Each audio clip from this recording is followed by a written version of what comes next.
copyright Satan's plan, not God's plan. Now, abasika kumwete muli ku Snapchat. Omuliro gwagenda ndigukwajja ku Snapchat. Mumanyi nje kubiramu bifana ite mumanyi kubera okufuna lugambo. Leka ndubawe, sit down, get some popcorns and sit down and listen. Now, Satan's plan yafudena agamba Sheilah Gashumba ngenda kukwabya. Ngenda kwogera byonna bye wankola nga tuli ffenna na hacking esimu yo nalaba bye wakola ne Kenzo wanchitingako. And I was like, wait a minute. Satan's plan. Before you say anything, before you open up anything, before you disclose anything, lwaki tosooka ne weeyogerako bye wakola South Africa. Lwaki toyogera ku banka gye wabba gye wamenya n'ofera n'obba n'otunda golodi ow'ebicupuli. Lwaki tobyogerako? Lwaki toyogera ku bakazi boze weebakako ab'enjawulo nga tonnayogera ku bya Sheilah Gashumba? Sheilah Gashumba lekera omuwayiriza. Stop looking for a comeback. Twakwerabira. I told you Sheilah Gashumba kasita yakukyawa. Twakwerabira. And we don't want to know about you. Yes! We don't. Anyways, osobola bali ne kakambaka no tulimba limanga ogenda okuta video za Sheilah no tulimba limakuba kimanyi Sheilah yaliko kati yatunda yalina night esinga eyo kinaiti kyo wakola wali ku Pearl of Africa ani akijjamu okujjako gwe n'emikwano gyo ne mwegulira emyenge gyamwe ne mujesasulira ne mutulimba ku Snap nti no sold out. Before you concentrate on Sheilah Gashumba, bro, first check your dental family. Genda bakulongosa amanyo. Oh, you need help. Honestly speaking, you need help. Concentrate on yourself. Ebizigo wabivakola wabofanana. I'm even looking better than you. Yet, or innocent as this singer. Honestly speaking, there are some people abayina okwetaaga okusoka ne betunuulira. Check yourself before you look at Sheilah Gashumba. Check yourself, check your skin, check your dental family. Your accent, oh my God, I really don't want to listen. Better type, on Snapchat, better text. Kubanga ebisinga. Why was she even kissing you? Bandange, Sheilah Gashumba, also don't disappoint me. Baby sis. Oh no, what you munonya kocho mufebe. Anyhow, fetukulize okuta videos za watu subiza, but we know since oli mufere ogenda kuyiye ebisinga. Ogenda kukola ebintu ebisinga ebyekiyaya ebyo nga wetubimanyi, but we shall not care. Sheilah Gashumba yaliko tumwagala the way she is. Oba achitinga oba tayagala Rickman, we don't care. We love her that way. So relax, sit down, dayo mu buwangagusa yego gye wagwira. And lastly, God's plan. Learn how to mind your business, okay? Hey, learn how to mind your business. Omuntu waba yakukyawa nga mwekyawa lwaki ate oba omulimirako? Because she's happy and you're not happy. Wagenda n'otulaga nti no ino omukazi gw'oyagala era asinga Sheilah okunyirira. What happened? You thought we would care? You thought we would follow up? Sorry for you. Excuse yourself. Gala yomofology mutuviri mutwesonyiwe temutwesibaako wefeeko. Honestly speaking, wefeeko dama oguleziri lotion ze wagulanga ezebbeeyi kubanga wali wamanyira okweyerusa, wali wamanyira okwesa ku mutindo. Genda bakutereeze ku mannyo, genda oyoze ku bigere, genda bakusenye ku mannyo gaveemu ezo emmembe z'endaba tosiba ku mayirungi. But Sheilah Gashumba, she's high class, you cannot handle. Sheilah, hey, tell him. Tujja kukuteekawo jato yagala come back. Let us give you the platform. Mubitiibwa katukuwe platform. Kavayo kajejemba ku Snapchat. I don't lie. Sheilah Gashumba was cheating on me. Yes, you're talking in past tense. We are now in present tense. Hello? Some people be like, how? God's plan, smell Satan's plan. Wait it is, nze namaso goyina ga musota. Tondabikira kuba muntu. Ovanga ku muntu omufera bise muntu. Abatta, abamukambwe. Sheilah waona okugalajambulwa.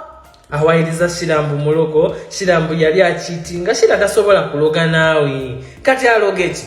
Mbu aloga asigaze gwe. Wali owereza Bad Black sente n'omuwereza $10 ku birthday. Yali what happened? Bad Black wali omuyita muntu nnyo. Olowooza nga asobola okwagala gukwaka akatiko ekibiri tikoyina. I cannot wait for the videos you want to release, but hopefully katusubire teziswaze gwe kubanga munnafa katike kibiri kikoina. But Black, where are you? Come and talk about this kubanga nze byannemedde okwogera. God's plan wetereze naawe, Satan's plan wetereze, nonya jogwa. Fenga wa TikToker tetwagala kuwa level za bwerere. Someone tag God Satan's plan here. Awula naye kanta wagwa ekigwe ekyakusula weba basi yatukadde emalabba. Ffe twakwerabira. Go with your fake accents. Gende eyo beere eyo gweyo twakwerabira. Sheilah Gashumba, Wama, we love you so very much. Thank you for being nice. After 5 wetunyumira Sunday nights zitunyumira zichop life ono muveeko feria banonya nnyo obusitanti obubaza. Yes, what's good? Mugambachi. What's happening? I know never saw that video. Now you know, sometimes in this life, yeah, you think and reflect. That one more know you, yeah. But then money they make Saturday chitundu. Yeah, that's like 3.5 years. You know, I want to have a family here. Ngasibabi boba balungi tebana buzibu. Abantu nga baganda be. You know, I never ganda babato.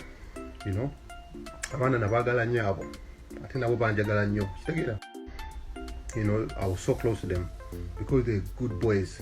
You know, and those are, you know, mama way taina buzibu mukwana kwange, you know.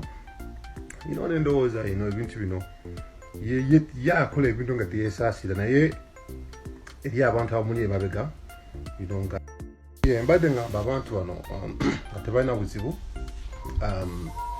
So, you know, when Kuba Sheilah and Bamba copied them, again, Bamba copied them, you understand?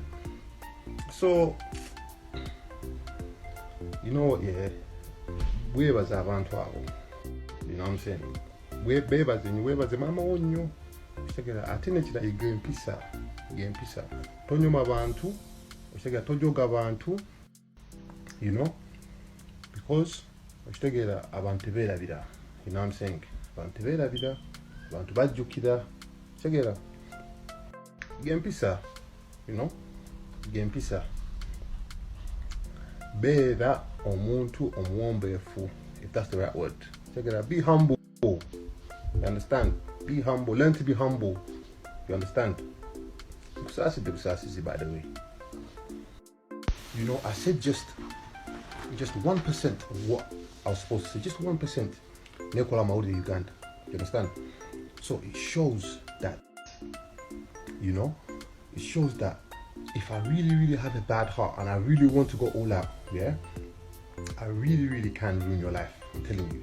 If I want to, and not ruin your life until no nimba why this are kandi kumazima ushtegera kubanga zisidimba. You understand? So you got let this teach you a lesson, yeah. Until not every battle you could win, not every time you have to fight. You understand? And the people around you should advise you. You understand? The people around you should advise you. You understand? Let them advise you. You know, don't make foolish mistakes. You understand? Don't be disrespecting people.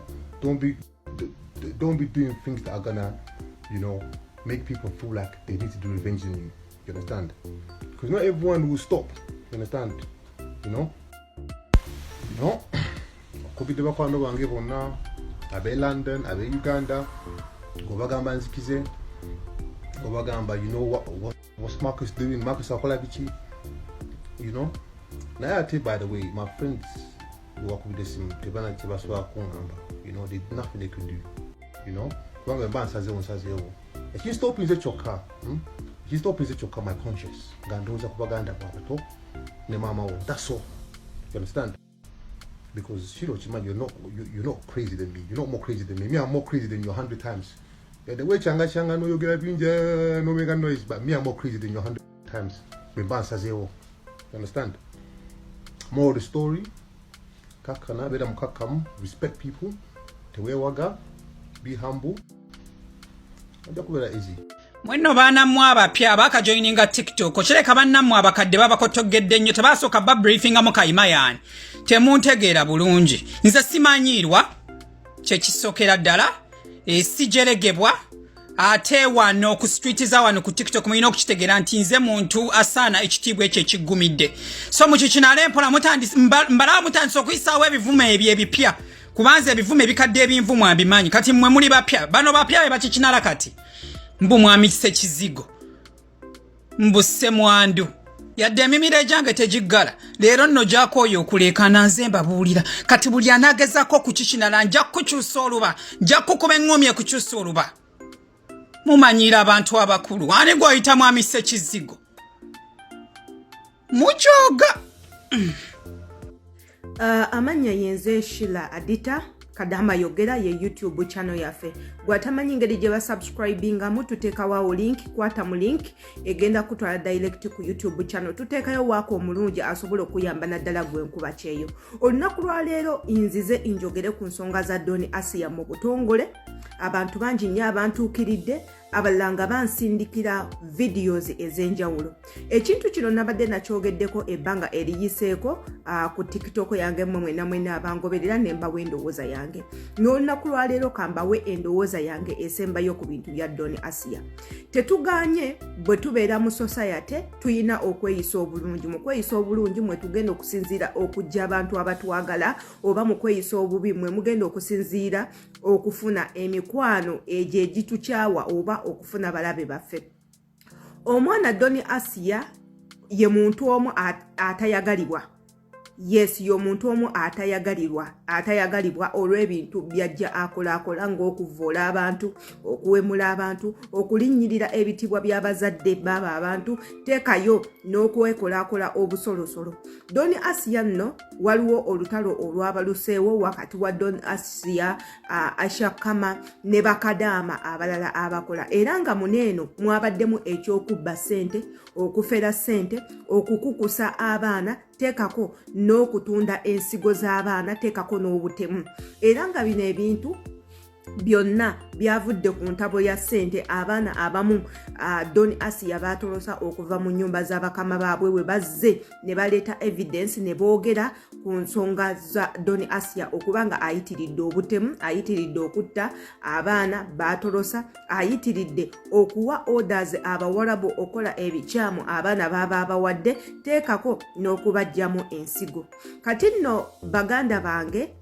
ebintu bino tubirabanga eby'omusaago n'ebisobola okuvaamu ekintu ekibi oba ekintu eky'amaanyi ng'ate waneeno kwe kuli okuvunaana muganzi wa Don Asia okuba nga aganza abawala bano be batolosezza teekamu okubaggisaamu embuto teekako n'okubafunisa embuto teekako n'obbateekako violence ey'obbakuba oyo nno ye muganzi wa Don Asia abantu bangi bagezezzaako okwogera ne Don Asia naye nga w'omanyi omuntu w'oba n'amawaggali nga gwe olaba buli kimu wakikuba watereera nga golowooza ssente esobola omala buli kimu muganda wange oba ogenda funa ebizibu ebyenkomeredde essaawa zino tulina omuwala eyavuddeyo n'atukakasa n'agamba Don Asia y'omu ku bantu abakukusa abaana okubaggyamu ensigo era nga wano yatuwulidde n'otuwulira nti waliwo omwana muwala eyattibwa naye nga yattibwa omukyala Don Asia teekako n'abawarabu bakolagana nabo baganda bange inze ngenda balabula ekintu kimu bwe kiti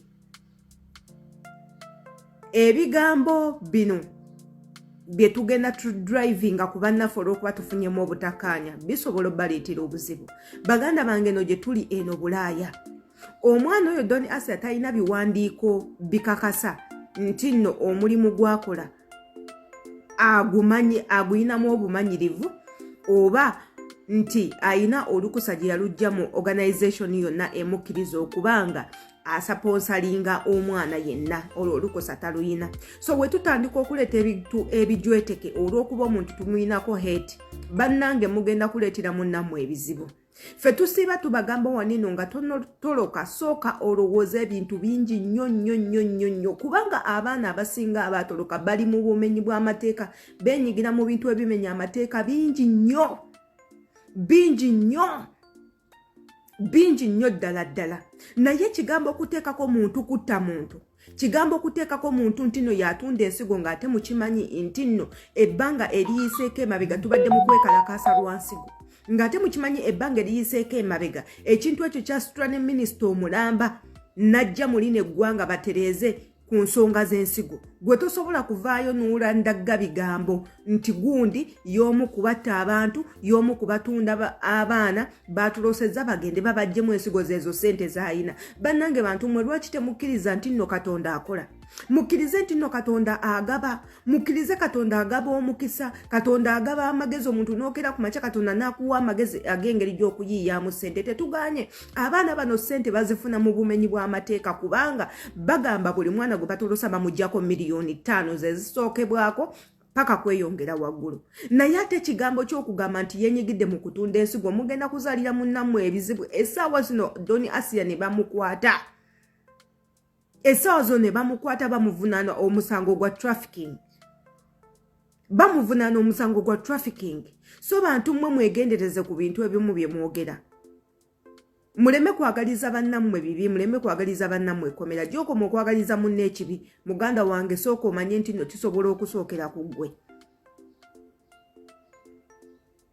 kisobola okusookera ku ggwe nammwe abaagala okutoloka mubeere n'ensonga enkulu lwaki mutolose lwaki otoloka n'ogenda ewantu w'omanyi nti nno togenda kubeererawo seefu omuntu akutolosezzayo emirimu agenda gijjawa mumulaba abaana abo mubalaba bonna abaatoloka ebintu byabo byonna bya bumenyi bw'amateeka balina ID ziri fake passport ziri fake buli kimu kiri fake obulamu bwabwe bwakwekweka bwekwese saa zino bagamba Doni Asia yasenguse ne waabeera lwa threats z'abantu tetuganye n'akamu akabi n'okwogera ennyo kibi kubanga Doni Asia alina olulimi olubi lwe yakozesezza ku kamera era nga obutambi bwe butambula nga yeewera okuteeka omwana oyo mu nkomyo ekintu kye tutawagira ng'omuntu naye ekirungi nze kyenjagalamu nti yakuta omwana ssente ze n'azimusasula ensi yonna yonna ng'eraba amannya nsigadde yenze Sheilah Adita njagala ombulire kikyolowooza ku vidiyo eno gwe wenna atanaba kubanga osubscribinga ku YouTube channel yaffe muganda wange jangu subscribing bagita Kadaama yogera tuteekawo link gukwata mu link egenda kuleeta direct ku YouTube channel